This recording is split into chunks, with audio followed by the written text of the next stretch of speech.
As teachers unpack, okay, the component knowledge and skills required by a standard statement, they better understand the learning expectations and can more clearly articulate those expectations to students and parents. So this is the clear goal why we unpack. So we could have a better understanding of our learning expectations.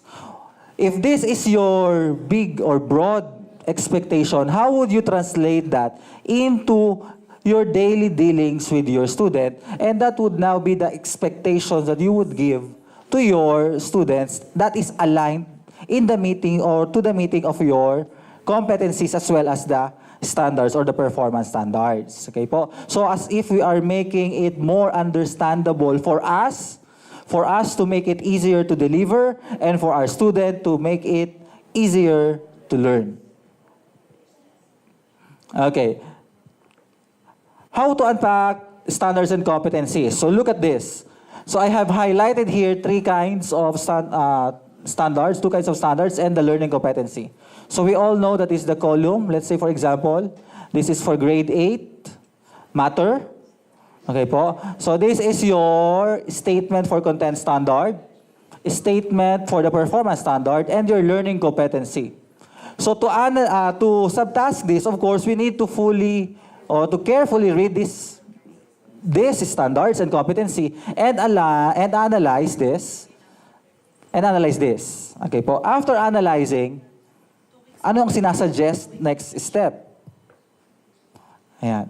Look for the signal words for the knowledge, skills, and conditions for attaining such standards and competencies. Yung iba sa atin, hindi yun ang ginawa kasi may sinabi nga kayong conditions. But in a generic way of looking at it, this could be done, okay? So I have highlighted here knowledge, skills, and condition. So what do you call it? Properties, physical change, structure, mixture, and properties. These are nouns. Ayan. So pertaining to knowledge, what kind of knowledge that that the competency or the standard would like to be developed to our learners? Kailangan ma-identify natin yung type of knowledge that we need to teach them. How about this one? These are the skills, the verbs. Okay? So present and explain. Okay? Kailangan natin i-present, but of course, we need as well to explain first. Kasi yun po naman yung mga skills or verbs in this standard. And condition. Nature of matter or within water cycle. So we need to confine our standard to this parameter. So ibig sabihin, our explanation of property should be limited to the particle nature of matter. Tama? Because there might be another nature of matter as energy, as in higher physics. Okay po? So the focus is only on the particle nature. And as well, limit this to water cycle. So having this in mind, that we need to attain the skills through as well attainment of this knowledge. Would lead to the attainment of this knowledge, attainment of the skills, bounded by our condition. Okay po? And that is to analyze and make connection between the signal words. And after that is to prioritize. Yun na lang po siguro yung next dyan, is to prioritize on the arrangement of your subtask or unpacked competencies. Okay po? This is just the generic. But during our primals 4 to 6, those who were able to attend on it, okay, there are various ways of unpacking standards and competencies.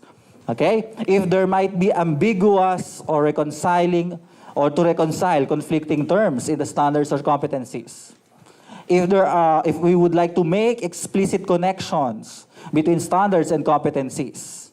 If we would like to provide missing competencies in order to achieve the standard, we could also use subtasking or unpacking.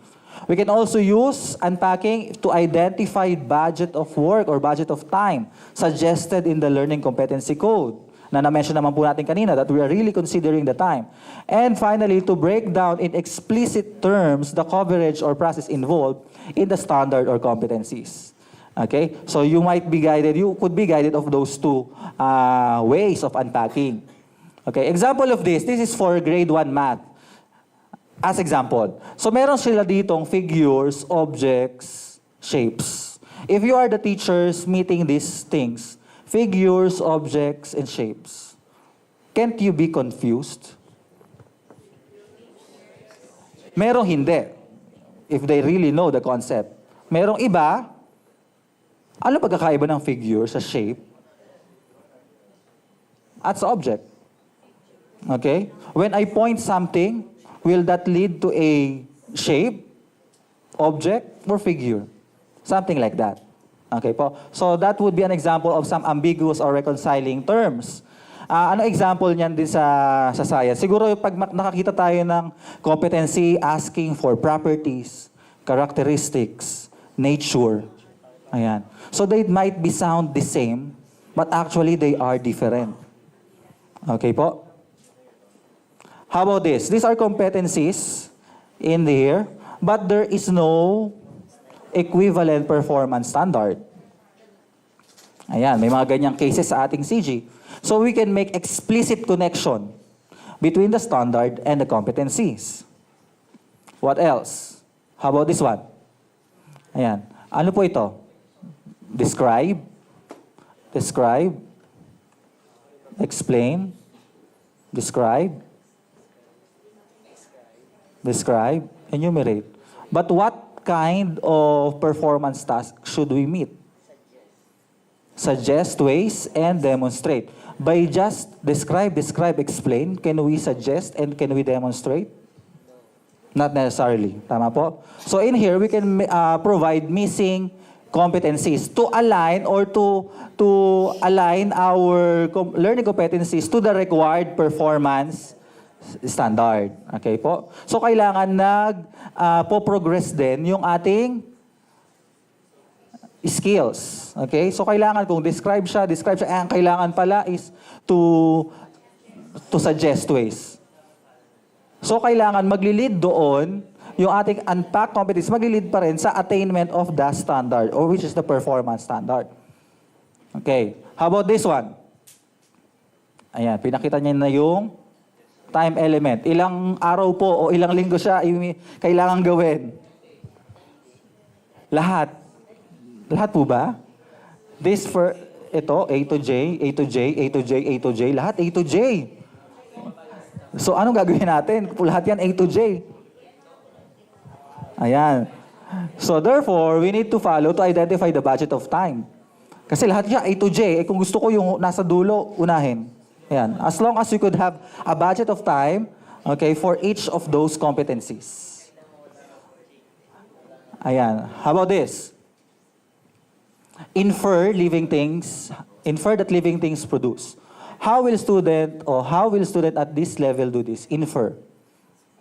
Please for grade 3.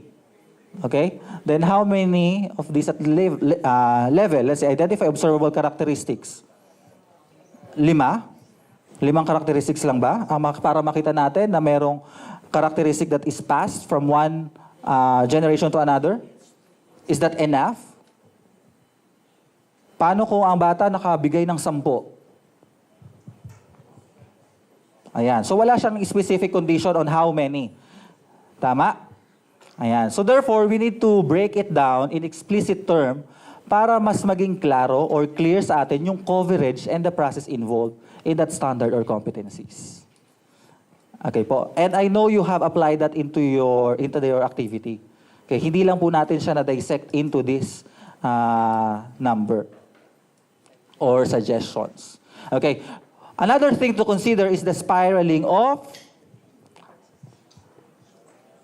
concepts, skills in our K-12 curriculum. Because one of the main feature of our K-12 curriculum is spiraling. And when we say spiraling, there are concepts that are learned at the lower level and the same concept will be learned at a higher level. So, ibig sabihin ba no, pag nakita natin, ay, pinag-aralan na to sa grade 3, hindi ko na to i-discuss. Hindi pwede. Kasi ang feature nga po ng K-12 is that the concepts are continuously or repeatedly learned. Because through repetition of skills and knowledge, then there would be mastery. But Upon repetition, complexity, tama po, increases. Or the depth of the content is also increased, as well as the application or the breadth. Tama po? So, kailangan i-consider din natin yon. So, there could be some time na doon nakita nating repetition lang siya, but we need to make it as well to really gauge if our student have learned that skill or knowledge from the previous grade level. Ayan. And another kind is the progression that is also featured in our CG. Nagpo-progress din yung ating curriculum. Let's say, for example, force of motion from grade 7 to grade 10. How is the content progressing from one level to another? Dito, describing motion. Tama? Describing motion through diagrams, charts, but in one dimension. Yan. How is that concept of motion progresses to the next level? Kung ito, we just describe. Describe lang natin. Gaano siya kabilis lumakad? Gaano kabilis going from one point to another? How long distance of the is being covered? Okay po? Or how far the distance is being covered. But here, we are now focused on not anymore to the description, but of the force, which is cause of motion. Okay? They will also realize that if the force is applied on the body, work can be done. Okay po? So from just description, we could now have to the reason. And as it progresses here, grade 9, motion in 2 dimension, meaning for these two, it's only dealing with 1 dimension. For the next one, you would have now we'd have 2 dimension. And finally, understanding of forces, the same, the explanation, but now focus on the balancing and balanced and unbalanced force. So nagpo-progress siya. Ito po ay, ano naman po ito? So, geology naman po. So ito na po, clear example din yan. Ayan. So learners will explain or explore, locate places using the coordinate system. Ayan. They will discover the country's location near the equator along the ring of fire. Okay, influence and ayan, elements up to the Philippine environment. Take note of this. Influences up to the Philippine environment. Ayan na po. Coordinate system, then on the Philippine environment. Focus only there. On grade 8, what happens? Okay. Meron dito kanina, ring of fire. Influence.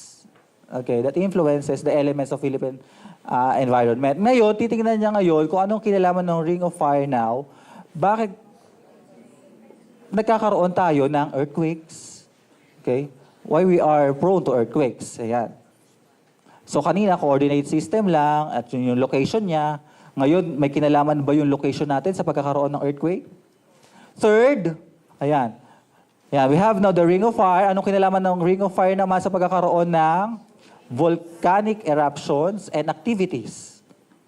Okay, and finally, on this part, ayan. Volcanoes, earthquakes, ayan, pati pala yung formation ng mountains. Okay, along the tectonic plates are being described here. So, nagkakaroon on the content. Ayan. I want you to review what you have written there in your activity earlier.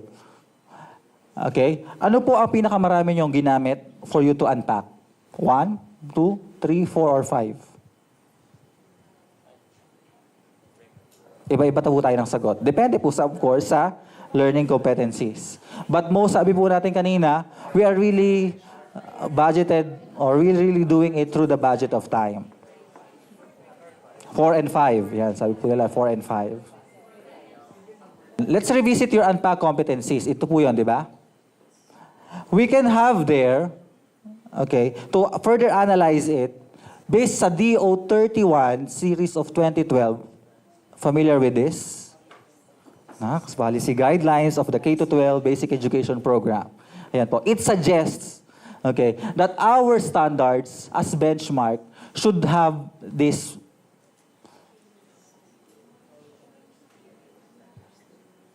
terms. It should have know for the knowledge or knowing for the knowledge and as well understanding.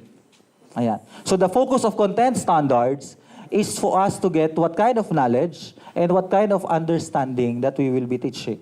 And the performance standards, as the agent or as a mechanism to gauge the transfer of learning, we should have there the do or to perform. So implied that in our K-12 curriculum, what we are suggested that in our progression, we should analyze what is for knowing or for the knowledge, for understanding, and for the doing. Ayan. So our unpacked competencies can either be the knowing, can be on the understanding part, and can be on the doing part. Okay? When we say it's on the knowing part, it is just for the facts, vocabulary, and definition recognition.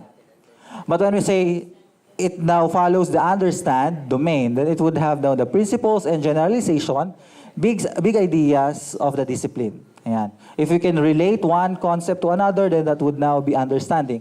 And once we are now doing something, then we are meeting the performance standard or the performance product. Ayan po. So we can analyze your unpacked competencies through either it could be knowledge, understanding, or doing. Would we know that if it's under the knowledge or knowing, it's under understanding and the doing part. Ayan, we are guided of this behavioral terms.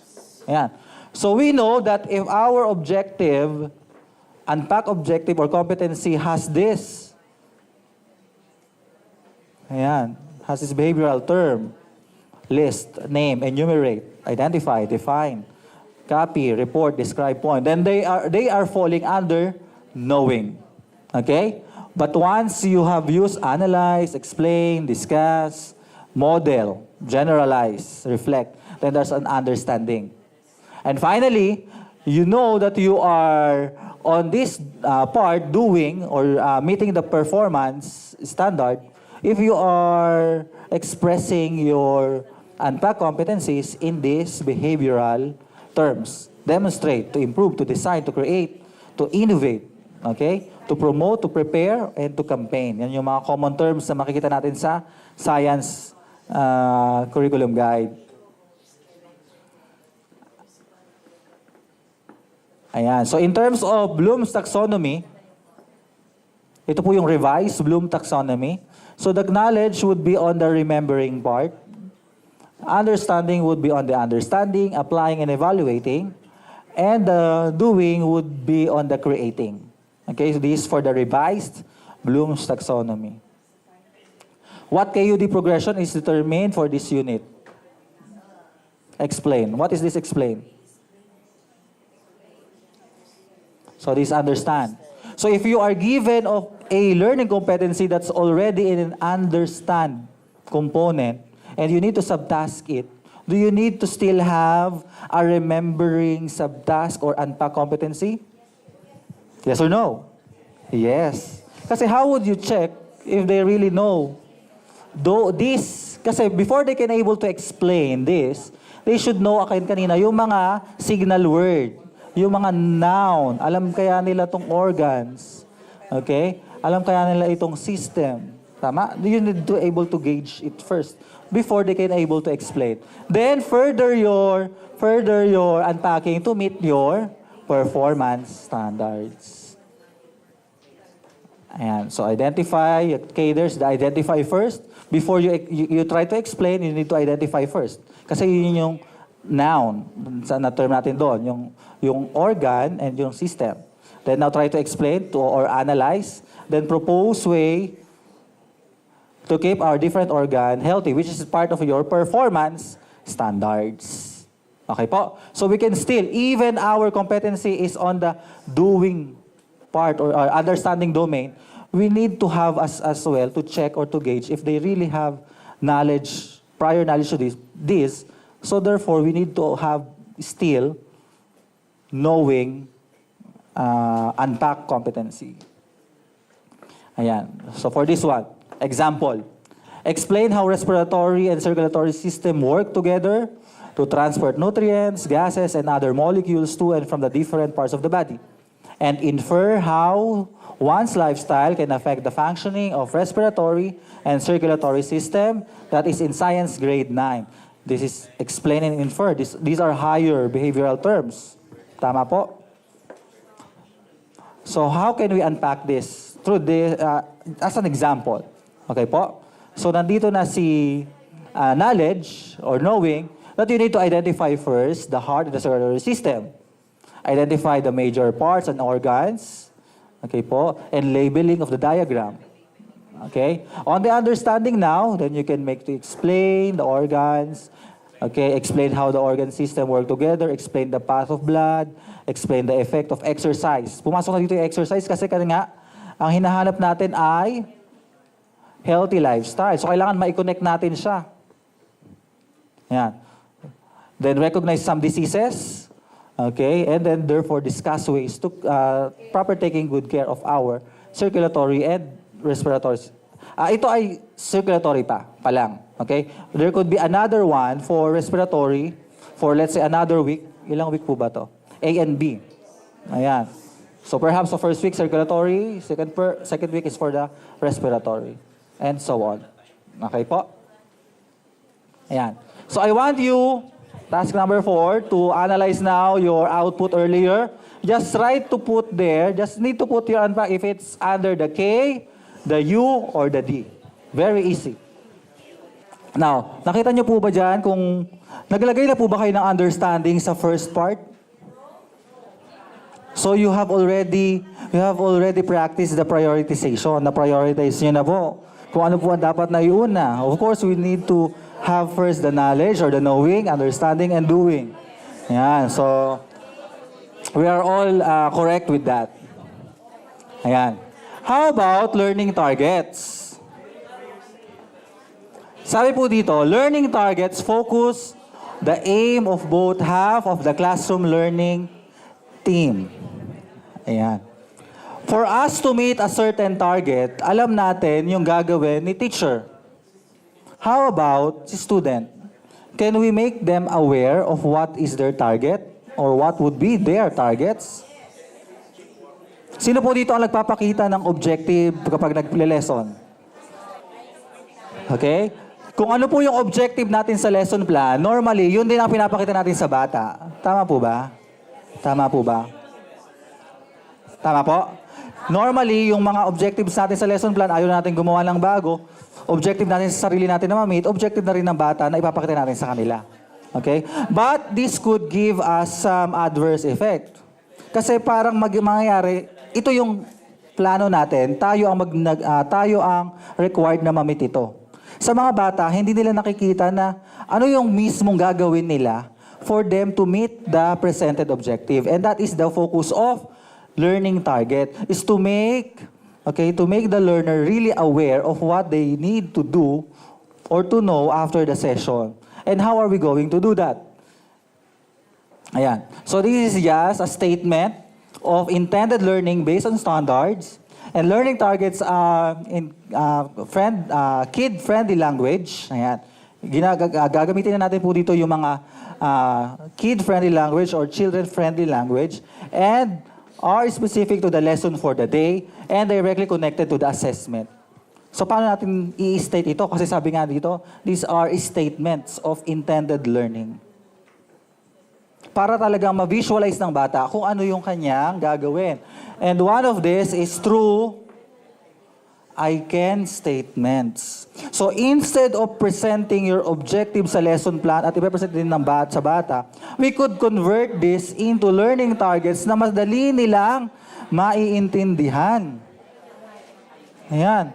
So instead that the students be able to solve the parameter of the polygon, instead na ganon, you can state that I can find the parameter of the polygon. Nagiging personalized para sa bata ang kanilang target. Okay? So I can describe, I can add detail, I can classify, I can tell. Okay po? So mas maganda na ito yung ipinapakita natin sa bata kasi mas nagkakaroon sila ng actual idea kung ano yung kanilang gagawin for that lesson. Tama po. And how is that related to assessment? Pag sinabi natin, I can find, so anong kind of assessment ang ibibigay nyo? Yan. Kasi dapat ma-realize ng bata, sabi ni Sir, kailangan I can find. So what kind of assessment should the teacher give to really show to it that the student, the learner can really find? Problem solving. Ayan. Okay, and so on. So sabi nga po kanina, balik ko lang po, it is directly connected to the kind of assessment. So if you are stating your target in this, kailangan alam ng bata, may idea na si learner, kung what kind of assessment na ibibigay natin. Okay, ito. State the following into learning targets. So madali lang po, lalagyan lang po natin ng I can identify, I can label, and so on. Tama po? Yun lang po yung gagawin natin yan sa ating activity para lang po maging child-friendly ang statement of our targets or objective.